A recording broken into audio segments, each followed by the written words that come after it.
Padre, te damos muchas gracias, Señor, en esta preciosa tarde. Te pedimos humildemente que nos permita, Señor, ser bendecidos por ti a través de este medio masivo de comunicación, transmitir tu palabra a todos mis hermanos que en obediencia en este momento están conectados con nosotros. Te damos gracias, honra y gloria, Señor, y te pedimos que tú bendigas esta palabra, que llegue hasta el corazón de todos aquellos, Padre, que inclusive no son parte de la membresía de la iglesia y que en estos momentos, por tu voluntad, se están conectando, que conozcan este lugar de adoración, Padre, que te conozcan a ti, Señor, el Rey de Reyes, y que de esa manera, Señor, tú seas glorificado. Te damos gracias, honra y gloria, Padre, en el precioso nombre de Cristo Jesús. Su pueblo dice, amén. Amén. Bien, mis hermanos, el día de hoy vamos a ver una porción que está en Juan 13, que todos vayan a sus Biblias, y que vean el capítulo número 13, y vamos a ver del versículo 31 al 35 en predicación expositiva. Esta porción se le denomina un mandamiento nuevo. Y cito: entonces, cuando salió Jesús, dijo: ahora es glorificado el Hijo del Hombre, y Dios es glorificado en él. Si Dios es glorificado en él, Dios también le glorificará en sí mismo y le glorificará enseguida. Hijitos, estaré con vosotros un poco más de tiempo. Me buscaréis, y como dije a los judíos, ahora también os digo a vosotros: a donde yo voy, vosotros no podéis ir. Un mandamiento nuevo os doy, que os améis los unos a los otros como yo os he amado. Así también os améis los unos a los otros. En esto conocerán todos que sois mis discípulos, si os tenéis amor los unos a los otros. Bien, mis hermanos, una porción en donde quiero mencionarte que Juan narra, el evangelista, narra la Santa Cena a través de 5 capítulos del Evangelio de Juan. Entonces, en estos 5 capítulos hay unas porciones preciosas, y esta porción empieza donde Judas sale de la cena pascual para entregarle. Muchos hablan de que Judas le traicionó, pero en realidad no nada más fue Judas, sino fueron muchos de los que le seguían.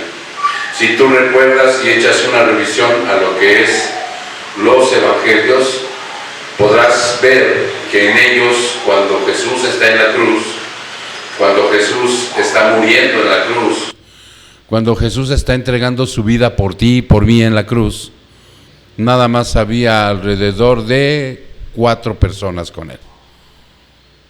Las 3 Marías y Juan, el evangelista.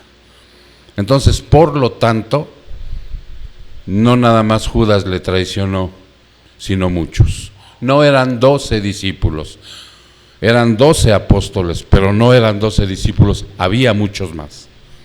Entonces, aquí, si tú observas, quiere decir que Judas le entregó.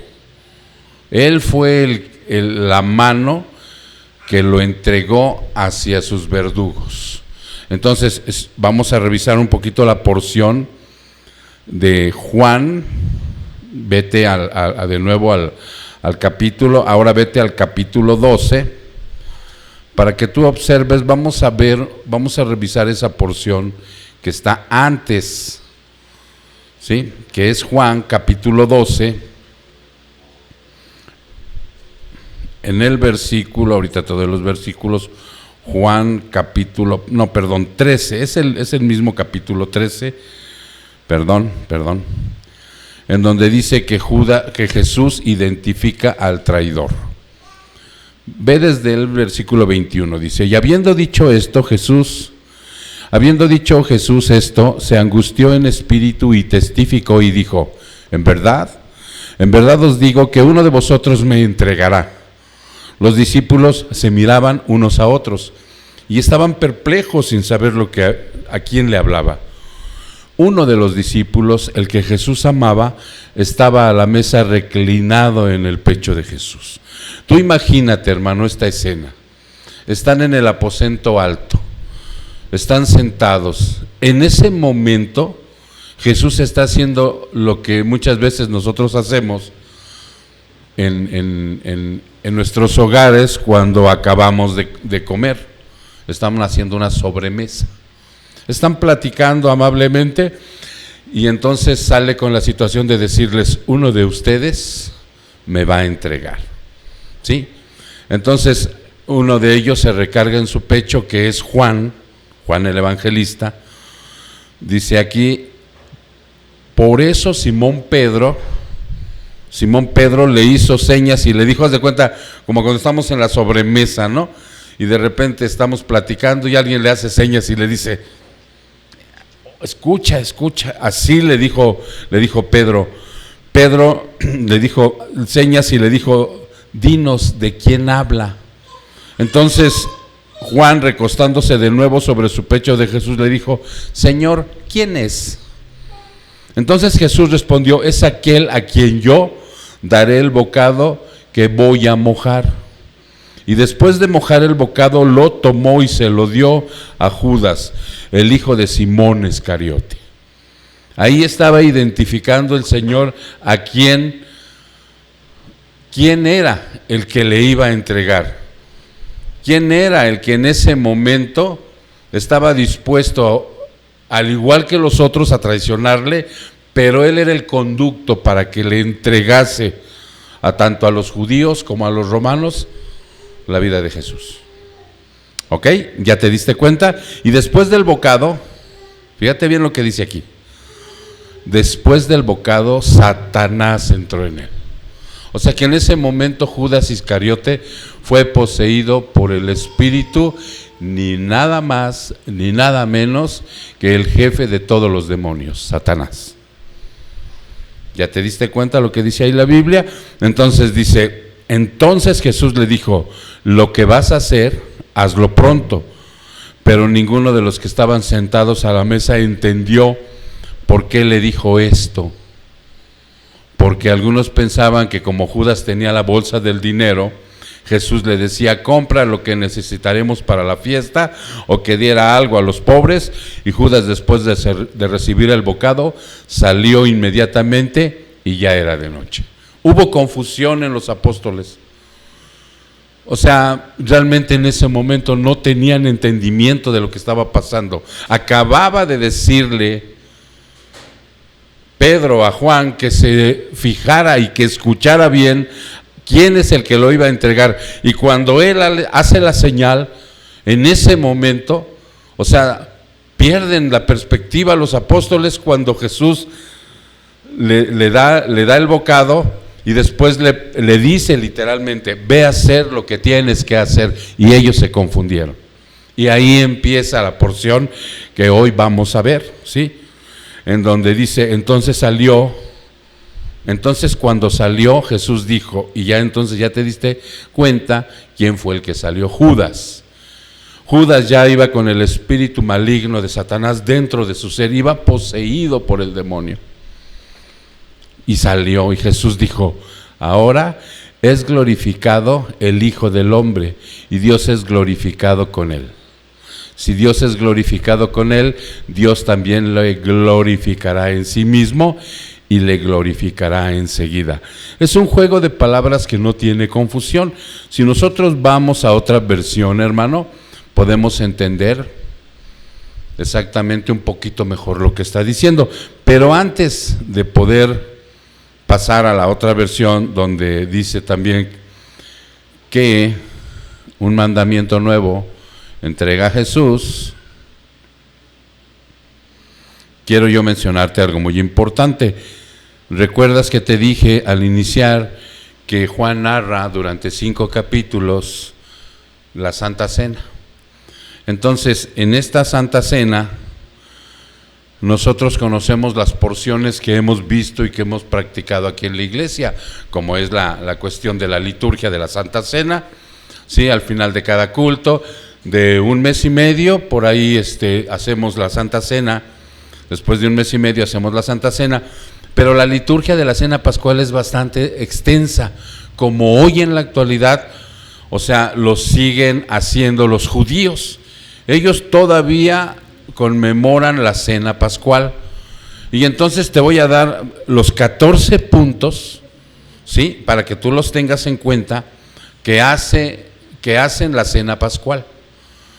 Primeramente hay una bendición festiva que realizaban. Y después viene la primera copa, ¿sí? En esa primera copa está redactada en Lucas 22, para que tú vayas conmigo ahorita a Lucas 22, en el versículo 17. Lucas 22, en el versículo 17. Y Lucas nos está diciendo en el versículo 17, dice: luego tomó en sus manos una copa de vino y le dio gracias a Dios por ella. Entonces dijo: tomen esto y repártanlo entre ustedes, pues no volveré a beber vino hasta que venga el reino de Dios. ¿Sí? Esta es la primer copa de 4 copas que toman a través de la cena, que hace mención la liturgia de la famosa Cena Pascual. Entonces dijimos que esta es la segunda, ¿sí? Posteriormente viene que ellos tomaron un plato de hierbas amargas, ¿sí? Y estas hierbas amargas se encuentran en Marcos 14:20. Vámonos a Marcos 14:20 para que tú puedas observar, ¿sí? Marcos 14:20. Marcos 14:20. ¿Ya estás ahí, hermano? Adelante. Entonces dice Marcos 14:20. Él contestó: ¿es uno de ustedes 12 que come de este plato conmigo? ¿Sí? Y en la otra versión dice el 20, y él les dijo: uno de los 12 el que moja conmigo en el plato. En ese momento si ustedes observan, es como una especie de sopa lo que están comiendo. Esa sopa, ese caldito, era de hierbas amargas. Hierbas amargas. Esa es la tercera parte. ¿Ok? Posteriormente regresamos y dice que también comieron pan sin levadura. ¿Recuerdas? Todo esto era parte de lo que es la liturgia de la Cena Pascual. Sí, esto está también en Marcos 14:20, ¿sí? El pan sin levadura, porque él mojó, el Señor, el pan sin levadura dentro de las hierbas amargas que era la sopita. Y luego viene el punto 5, que es la segunda copa preparada. Esto no viene en los evangelios. Después viene el número 6, la Pascua ofrecida. Y posteriormente viene la recitación del Salmo 113 y 114. ¿Ok? Eso lo lees tú en casa cuando termine el sermón, para que veas en el punto 7 que forma parte de la liturgia de la Cena Pascual. Y después viene la segunda copa. Esa sí está redactada en Mateo 26-27. Vámonos a Mateo 26 y 27. ¿Ok? Mateo 26 y 27.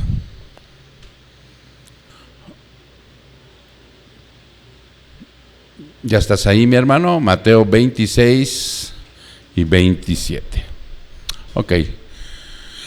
Y tomó en sus manos una copa de vino y dio gracias a Dios por ella, se la dio a ellos y dijo: cada uno de ustedes beba la copa, porque esto es mi sangre, la cual confirma el pacto entre Dios y su pueblo. Es derramada como sacrificio para perdonar los pecados de muchos. Ok. Después de ese punto viene la bendición y toma del pan sin levadura. Marcos 14:22. Marcos 14, 22.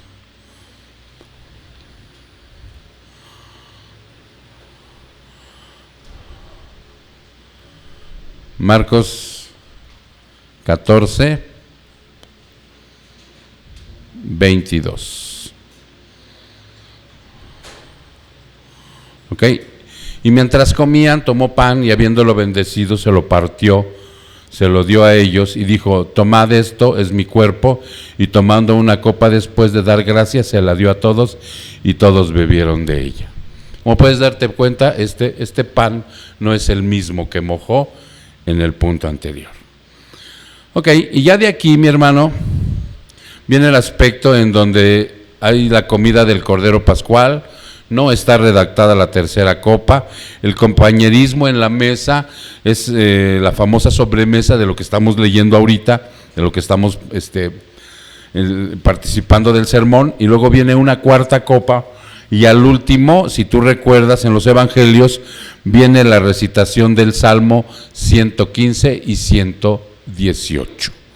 Y con esto, hermano, ellos automáticamente cerraban la cena pascual.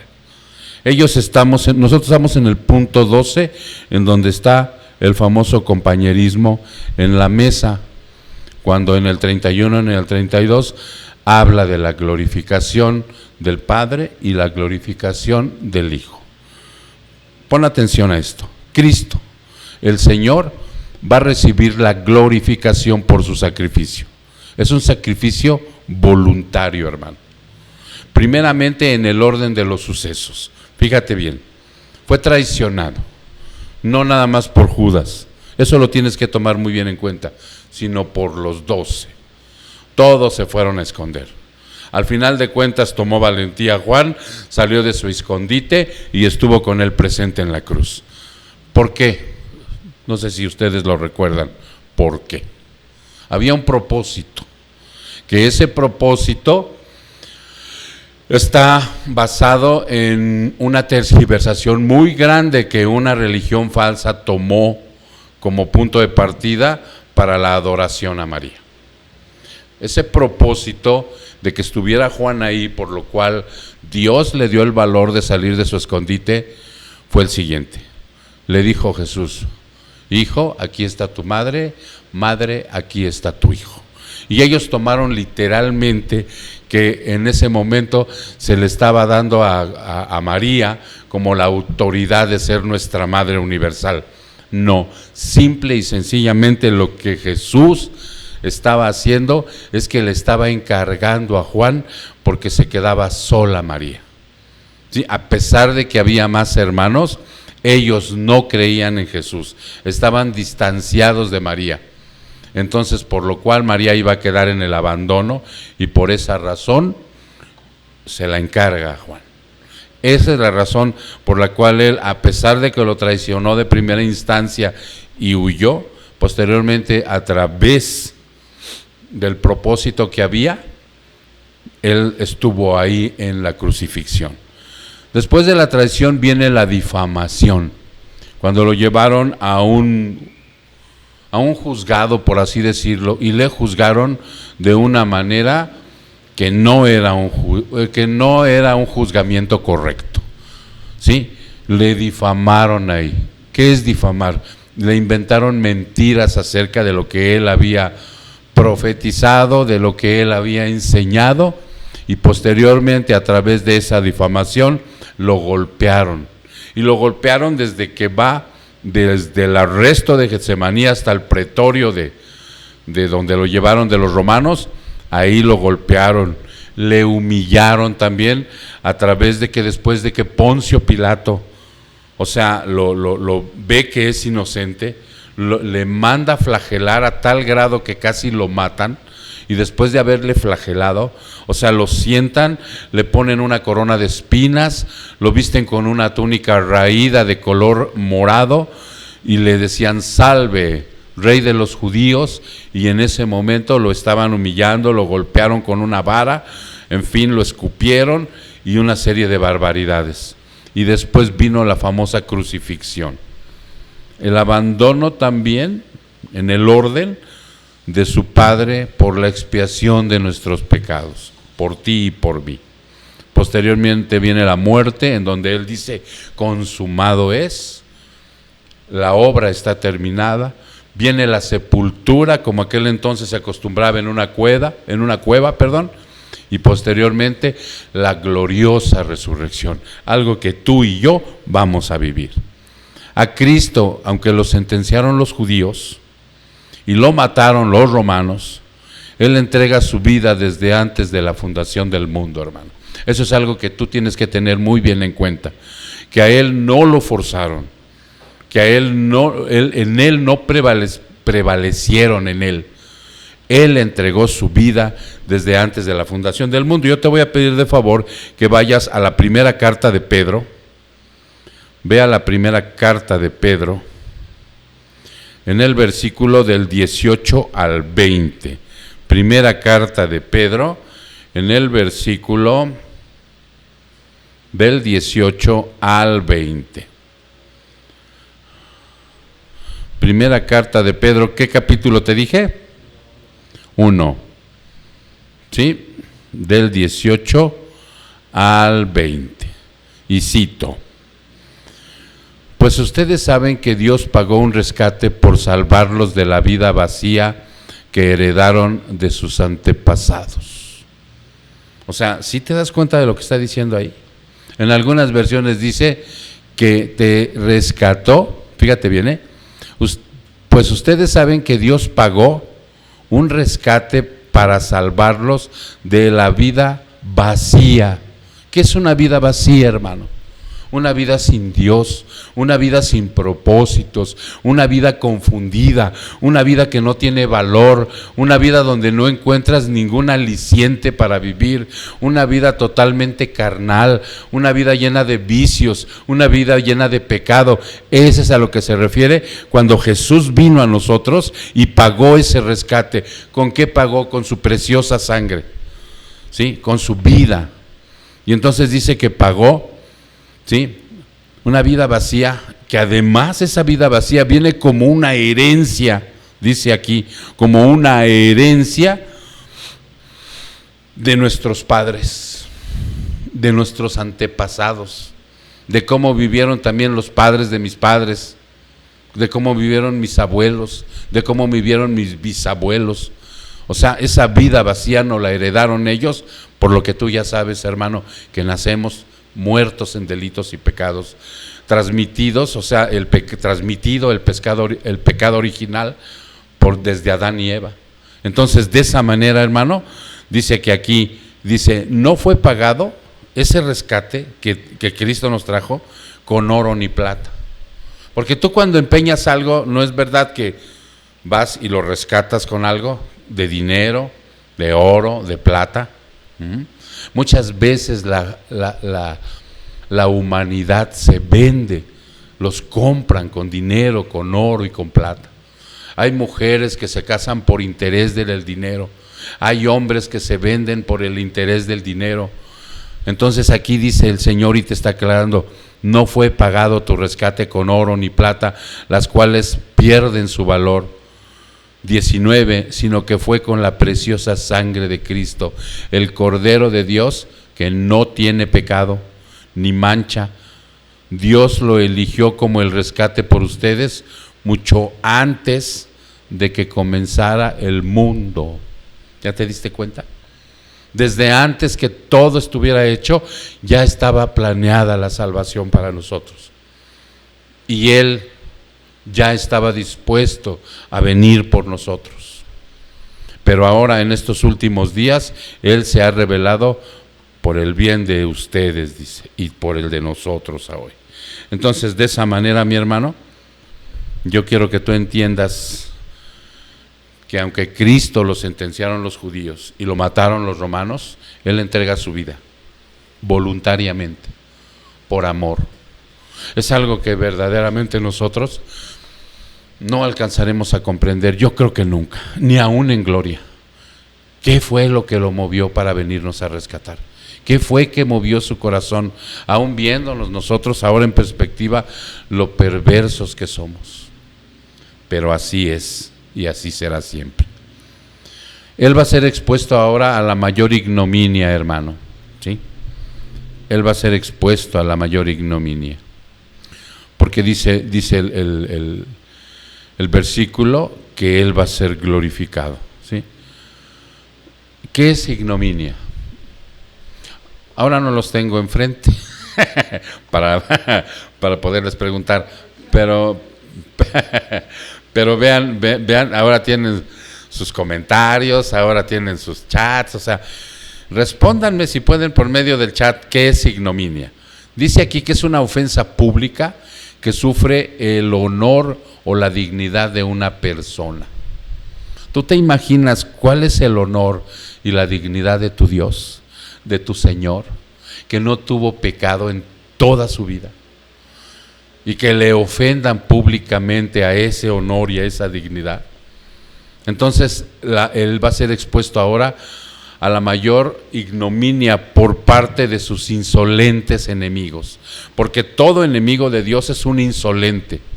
Pero también, fíjate lo que viene a continuación, por parte de sus insolentes enemigos, como por parte también de sus cobardes amigos. Para recordarnos lo que dice Romanos 8:18. Vamos ahí, hermano. Vamos a Romanos 8:18. Romanos 8:18.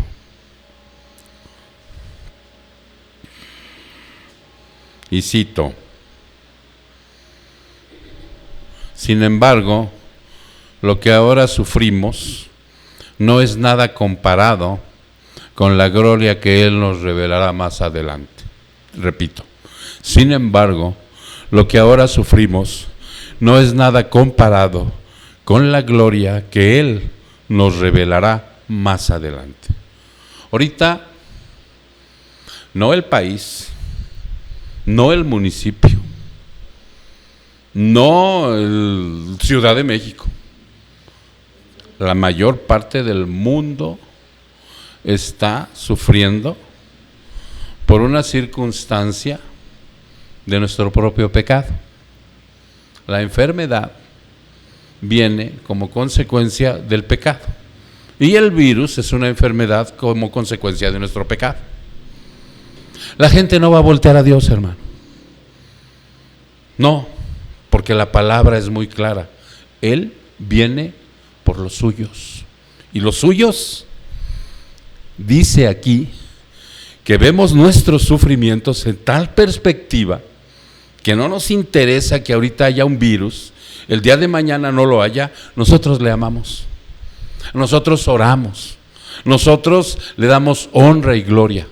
En las buenas, en las malas, en las duras y en las maduras. No necesitamos tal tribulación para que ahora volteemos nuestro rostro a Dios, sino que estamos únicamente siendo precavidos y estamos siendo obedientes a lo que dicen nuestras autoridades. No somos desafiantes, pero sí tenemos muy claro lo que dice el versículo 18. Sin embargo, lo que ahora sufrimos no es nada comparado con la gloria que Él nos revelará más adelante. ¿Qué es lo que quiere decir? Que nada de lo más triste, que nada de lo más difícil, de lo más duro que podamos vivir en esta vida, en nuestra persona o en la persona de algunos de los que amamos, es comparado ese sufrimiento, y además es por un lapso pequeño comparado con lo que viene posteriormente, que es una vida eterna junto a Dios, glorificándole, alabándole y viviendo muchas cosas que Él nos revelará en ese momento, reencontrándonos, hermano, con gente que amamos y ya perdimos, anhelando poder estar platicando con algunos de los héroes de la fe, anhelando estar platicando algún día con María, la madre de Jesús, con los apóstoles, con los profetas y con mucha gente que ha sido salva y que está con Él en este momento disfrutando ya de su presencia. Y eso es algo que nosotros anhelamos. Por esa razón, mi hermano, hoy nosotros, dice aquí, no debemos de ser como esos amigos que son cobardes, que en los momentos difíciles huyen. Porque eso fue lo que pasó en aquel momento, ¿sí? Iba a recibir esa ofensa pública por parte de sus insolentes amigos y por sus cobardes amigos, para podernos recordar esto, que ahora cualquier sufrimiento, cualquier situación, a veces yo mismo me sorprendo, o sea, queriendo llorar como la muñeca fea por alguna circunstancia que ni lo negro de una uña que pasaron algunos de los mártires de la fe. Tengo que recordarlo de aquí en adelante, mi hermano. Ahora, a través de padecimientos, Él es glorificado. A través de esos padecimientos que va a atravesar, Él es glorificado. Y alcanzar la victoria definitiva, porque va a vencer, va a triunfar, va a derrotar a Satanás y a todos los poderes de las tinieblas, además de llevar la gloriosa salvación a ti y a mí. Aquellos que somos sus elegidos mediante la reconciliación con Dios el Padre, llevando para nosotros el magnífico ejemplo de la negación de sí mismo. Tú sabes que nosotros tenemos que negarnos a nosotros mismos, tenemos que dejar de ser esas personas cobardes, pusilánimes, pecadoras, mentirosas. Tenemos que dejar de eso, eso somos nosotros y tenemos que negarnos a eso. Aquello que no encontramos la alegría de vivir. Él se negó a sí mismo, la humillación de sí mismo. Fíjate lo que dice Filipenses 2, 6, 8, para que tú lo recuerdes. Vámonos a Filipenses, en el capítulo 2, del versículo 6 al 8. Filipenses 2, 6, 8. Una porción, hermano, tan preciosa como todo lo de Jesús y todo lo de Dios y todo lo de la Trinidad. Pero fíjate que esto es algo muy especial. Fíjate lo que dice: aunque era Dios, aunque es Dios, aunque siempre seguirá siendo Dios, no consideró en ese momento ser igual a Dios. Eso es negarse a sí mismo, hermano. No consideró que el ser igual a Dios fuera algo a lo cual se aferrara. ¿Sabes por qué, hermano? Porque mira, tan fácil que hubiera venido con poder a destruir a todos los malvados, agarrar a sus elegidos y vámonos. Pero Él dijo: no, yo tengo que dejarles enseñanza para que mis hijos tengan fortaleza de lo que van a tener que atravesar en su corta vida. Para que no anden llorando como la muñeca fea por los rincones, para que no anden quejándose por situaciones que muestran una debilidad tremenda y una falta de crecimiento espiritual para nosotros, sino para que tomen la fortaleza y además de todas las vicisitudes, circunstancias, enfermedades, pobreza, lo que tengamos que vivir, estemos fortalecidos en Él. Por eso nos deja esta parte.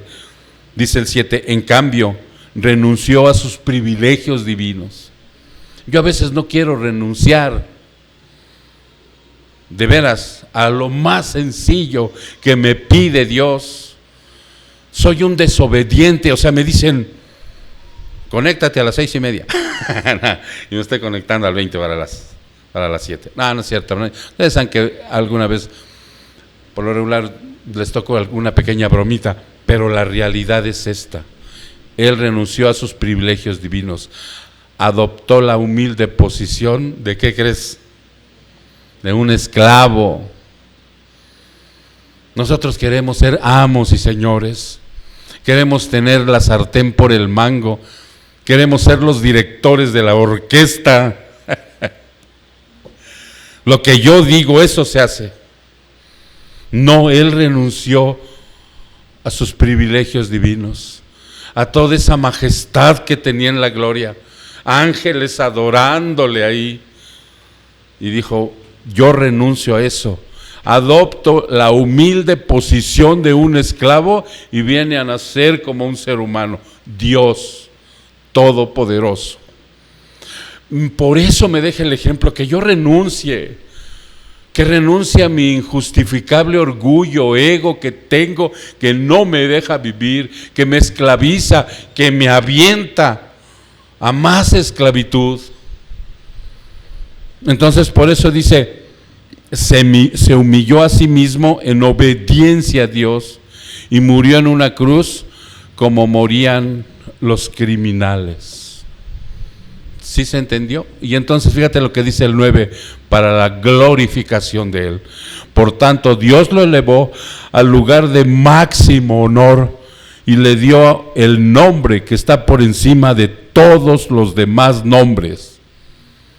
Todos los demás nombres están abajo de Él, hasta el dichoso virus que ahorita trae tan espantada a mucha gente. Él está por encima de eso, hermano, que no lo olvidemos. Entonces, mi hermano, Él se glorificó a través de los padecimientos, dice aquí, ¿sí? Y la exaltación de su Padre. Niégate a ti mismo, hermano. Eso es algo que te deja de enseñanza aquí.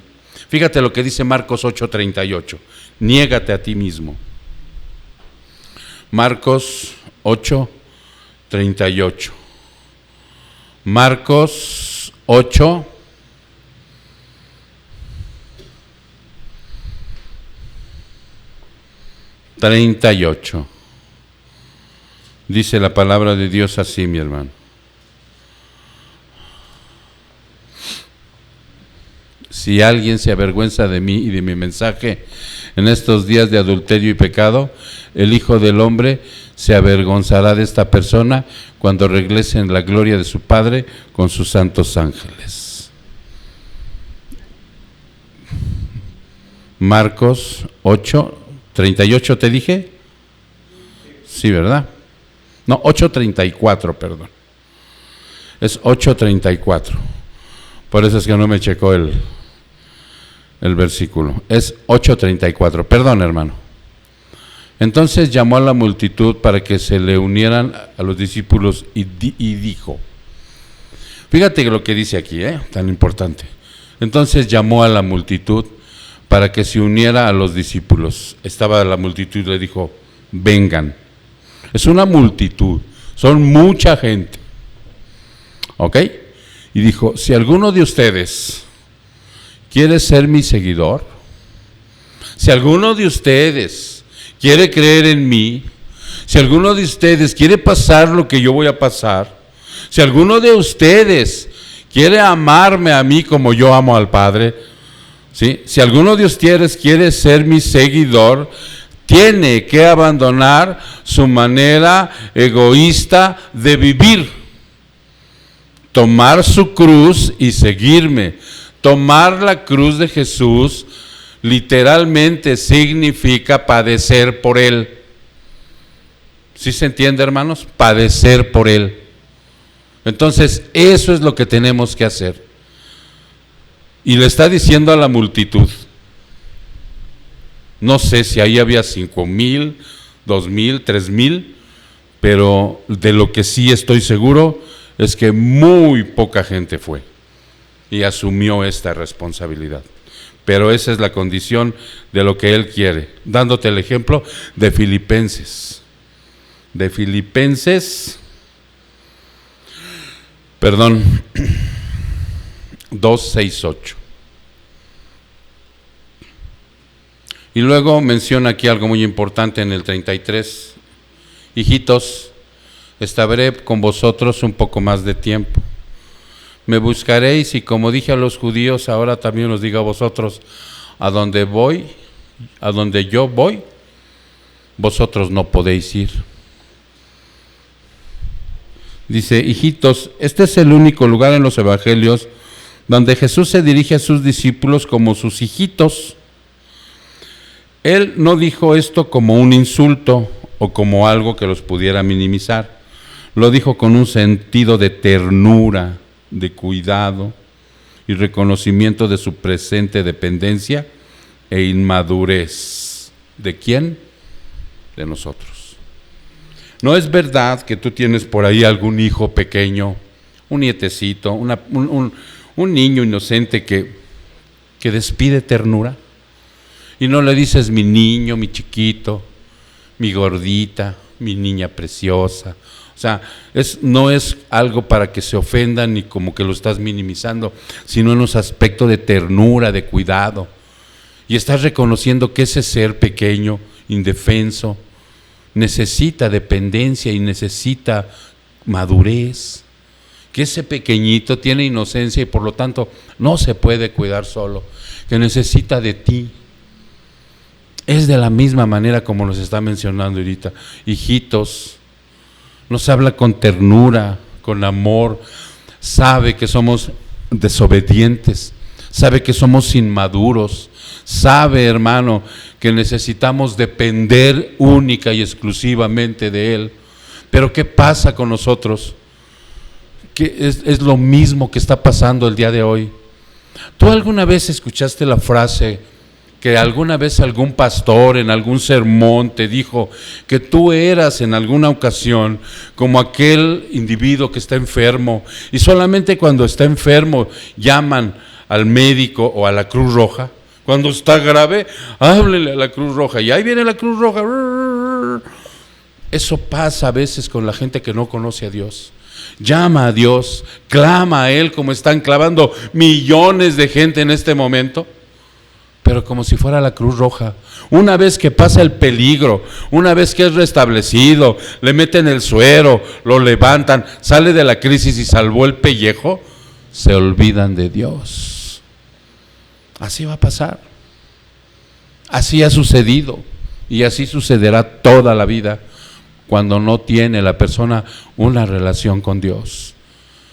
Porque ahora cuando yo escucho en estos versículos, porque es de la manera como yo escucho que Dios me habla, cuando leo esta porción de Juan 13:33 que me está diciendo hijito, o sea, yo siento que me está hablando con la mayor de las ternuras, que yo me dé cuenta que necesito su dependencia porque soy todavía muy inmaduro espiritualmente y que necesito acercarme a Él cada día más y que necesito conocerle más y que necesito amarle más para tener la fortaleza para vivir, para tener la madurez de un hombre verdaderamente, para poderme hacer cargo de la gente que Él ha puesto a mi alrededor para que yo le cuide, le ame y le proteja. Que no sea yo un escuincle berrinchudo, que no sea un escuincle malcriado, desobediente, sino todo lo contrario. Es por eso que Él nos está haciendo este reconocimiento como hijitos. Dice, aún estaré con vosotros un poco tiempo. Le quedaban unas horas, hermano.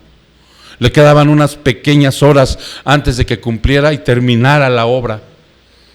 Hoy cuando veo esta declive, hoy cuando veo los dolores de parto que se están viniendo, o sea, no te puedo mentir, no te puedo decir que también a veces me da miedo, me da pánico, pero el cristiano tiene que reponerse para saber que está cerca Cristo, está cerca su venida.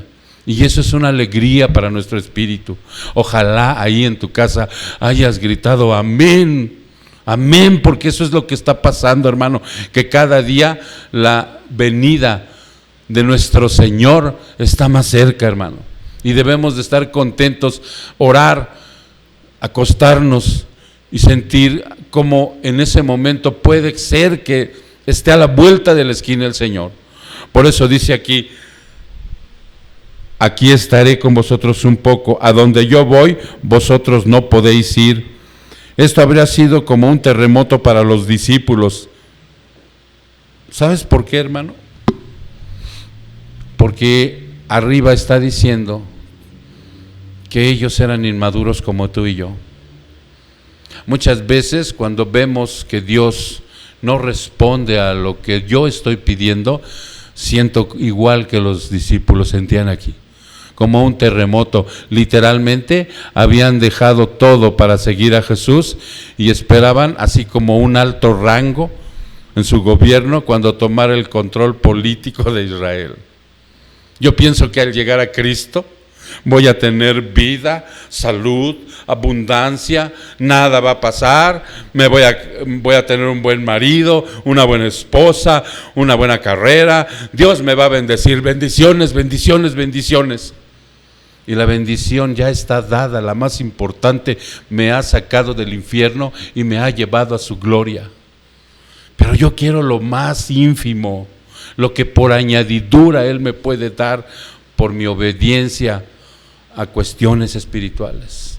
Entonces ellos se sintieron así, esperaban a un político, esperaban a un guerrero con espada y se desanimaron. Habían dejado todo, hermano, se habían ido tras de él, ¿sí? Después de 3 años ahora lo escuchaban decir, me voy.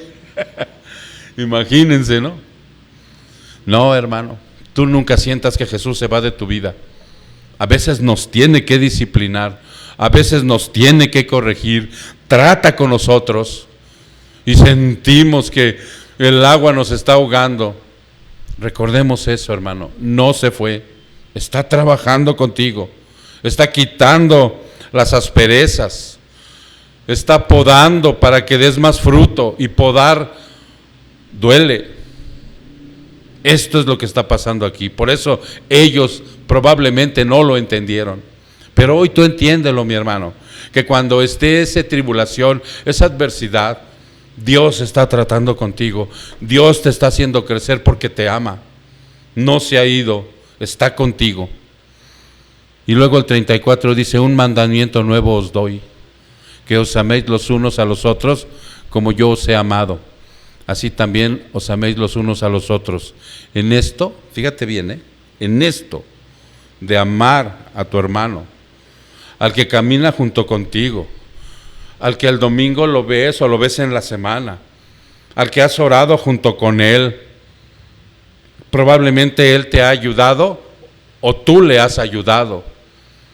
Ambos tienen en común amar a Cristo. Ambos tienen en común que aman a la Trinidad. Ambos tienen en común que caminan en santidad, porque son hermanos. Y dice, ámense los unos a los otros. Pero también puede ser que ambos hayan tenido alguna vez una dificultad. Ambos alguna vez no hayan tenido la compaginación de un criterio. Puede ser, hermano. Pero él dice, ámense los unos a los otros, ¿sí? Como yo te he amado. Yo no amaba a Dios. Él me tuvo que amar primero para que yo pudiera amarlo a Él. Así puede suceder con alguno de tus hermanos. Tú tienes que amarle primero, tienes que mostrarle las bondades del Evangelio, tienes que mostrarle las bondades de todo aquello, hermano, que el Evangelio ha trabajado contigo, cómo Dios ha tratado contigo, cómo el Señor ha sido misericordioso, benevolente, purificador, santificador en tu vida para poder amar al otro. Muéstraselo también, así como dice, como yo te he amado, como yo di la vida por ti. A pesar de que Judas lo entregó, le lavó sus pies. Porque dice el 35, en esto que tú hagas y tu hermano haga contigo, en esto conocerán todos los que están afuera, los ojos, los miles y millares de ojos que te están observando, van a conocer que realmente eres discípulo de Cristo. Que ya no eres un simple mortal, que ahora eres alguien especial para Dios. Eres su discípulo, si os tenéis amor los unos a los otros. Puede ser que tu hermano esté empezando, o puede ser que sea débil en la fe. Lo tienes que amar, lo tienes que ayudar, tienes que llevarle su sopita. Tienes que llevarle lo que necesita, hermano. Un mandamiento nuevo.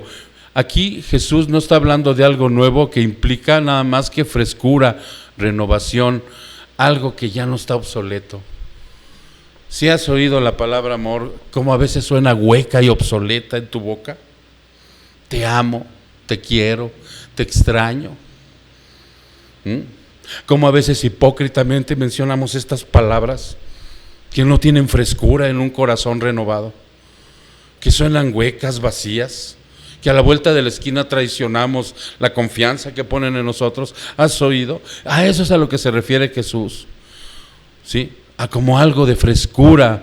No es que este mandamiento se acabara de inventar, porque el amor no se acababa de inventar en ese momento que Dios lo dijo, sino que sería presentado de una nueva manera, con un nuevo nacimiento, con una nueva perspectiva, con un nuevo ser practicando esto.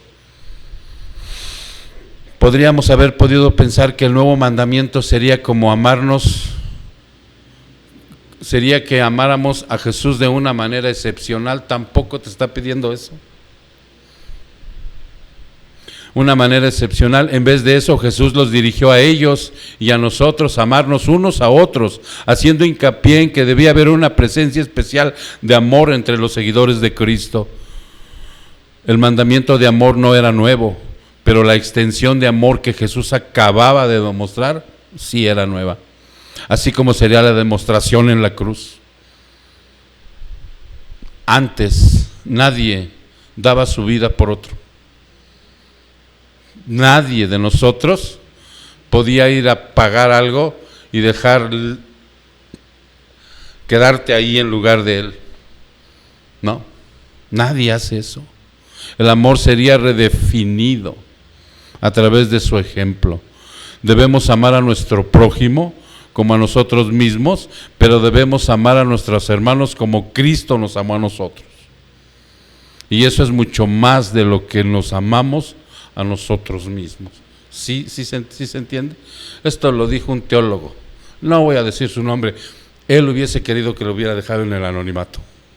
Te lo voy a repetir. Debemos amar a nuestro prójimo como a nosotros mismos. Esa es una verdad que también dijo Cristo. Pero debemos amar a nuestros hermanos en Cristo como Cristo nos amó a nosotros. Y eso es mucho más de lo que nos amamos a nosotros mismos. La palabra nuevo mandamiento refería a algo ya de renovación, lo dijimos. Algo que ya no está corrompido en mi ser. Algo que ya no equivoco con pasión, con ventaja, con alevosía, para sacar algo. Ya no, sino que es algo nuevo, fresco. A Cristo le da la renovación a diferencia de como a ti mismo. ¿Y cómo podríamos nosotros medir el amor de Cristo?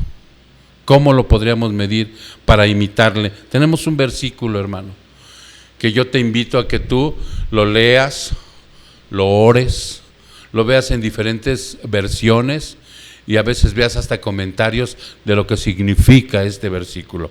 Vámonos a Efesios 3. Efesios capítulo 3.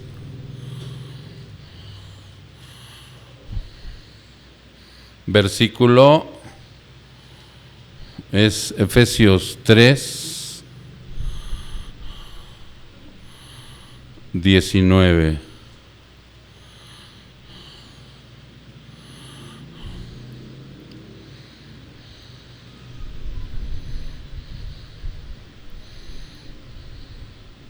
Es un poquito más antes, perdón. Vamos a ver desde el 14. Cuando pienso en todo esto, caigo de rodillas y elevo una oración al Padre, el creador de todo lo que existe en el cielo y en la tierra. Pido en oración que, de sus gloriosos e inagotables recursos, la fortaleza con poder en el ser interior por medio de su Espíritu. Eso está precioso, hermano. Si alguna vez tú quieres pedir algo, ya no ores informándole lo que hiciste ayer, hoy o lo que vas a hacer mañana. Ve esta parte tan hermosa que Pablo dice: pido en oración que de sus gloriosos e inagotables recursos que tiene Dios, las fortalezas con poder en el ser interior por medio de su Espíritu. Entonces Cristo habitará en el corazón de ustedes a medida que confíen en Él. Echarán raíces profundas en el amor de Dios y ellas los mantendrán fuertes Espero que puedan comprender como corresponde a todo el pueblo de Dios cuán ancho, cuán largo, cuán alto y cuán profundo es su amor. Es mi deseo que experimenten el amor de Cristo, aun cuando es demasiado grande para comprenderlo todo. Entonces serán completos en toda la plenitud de la vida y el poder que proviene de Dios. Uf. Y es verdad lo que dice aquí Pablo, es muy difícil alcanzar esto, pero esa es la meta. Por eso esto hay que repetirlo. ¿Se acuerdan cuando les he dicho que hay que rumiar la palabra? Así como los rumiantes que comen y están mueve y mueve la boquita. Que no tenemos que ser como el perrito que traga. El perrito traga, bum, bum, 2 mordidas y para adentro, ¿no? Así es a veces con la palabra. La leemos y ya. Y luego decimos, amén. No, hay que rumiarla, hay que disfrutarla, hay que sentarte. Si un día te para el Señor a las 3 de la mañana y no puedes dormir, bájate a tu sala o ahí en tu cama, prende tu lamparita, ¿no? Y empieza a estudiarla. Y deleítate y verás como a los 15 minutos te quedas bien plácidamente dormido.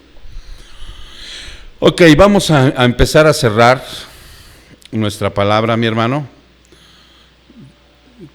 en donde dice que el buen testimonio que como cristiano debo dar para que yo sea conocido como discípulo de Jesús debe de ser una bandera que yo tenga. ¿Sí? Debe de ser mi camiseta, la camiseta que yo porte. Ya ven que luego dices, ponte la camiseta, ¿no? De tu trabajo, de tu equipo, de muchas cosas. Dice, ama esa camiseta como con tu corazón. No, aquí tu camiseta y tu bandera es esto, que tú seas un cristiano que dé buen testimonio como discípulo de Jesús, para que Él sea honrado. El amor debe ser la raíz que está en el corazón y expresado en mis conductas, como yo camine, como yo me mueva. Nosotros tenemos todos una personalidad, hermano, ¿sí? Puede ser introvertida o extrovertida, eso no le importa a Dios. Lo que le importa es tu carácter, tu corazón, tu obediencia, que te santifiques, que seas obediente a las cosas que Él quiere, que seas ayudador de aquellos, que comprendas como lo que hoy te dijo hace rato, ámense los unos a los otros, ¿no? Esa es tu conducta, el amor, su raíz está en el corazón, expresado en mis conductas. Que otros digan, esa persona es diferente, esa persona es cristiana. ¿Sí? Fíjate lo que dice Hechos 4. Vámonos a Hechos 4:32. Hechos 4:32. Y ahí ya cerramos. Hechos 4:32. Todos los creyentes, todos, hermano, los que somos hijos de Dios, estaban unidos de corazón y en espíritu. Esto es bien importante que tú lo entiendas. Mi pensamiento, mis emociones y mi voluntad, o sea, es igual a la tuya con respecto a Dios. Ahora están vivos para Él, ¿sí? No importa que tengamos diferentes gustos en el vestir, no importa que a ti te guste el helado de chocolate y a mí el de fresa, eso no importa. Lo que importa es que tenemos ese mismo espíritu ahora para tener una relación con Dios. Eso nos unifica, dice aquí. Consideraban que sus posesiones no eran propias, así que compartían todo lo que tenían. O sea, hoy todo lo que está aquí lo tengo que compartir. Hoy todo lo que es mi vida la tengo que entregar. Nosotros vamos a ser obedientes a las autoridades y no vamos a congregarnos.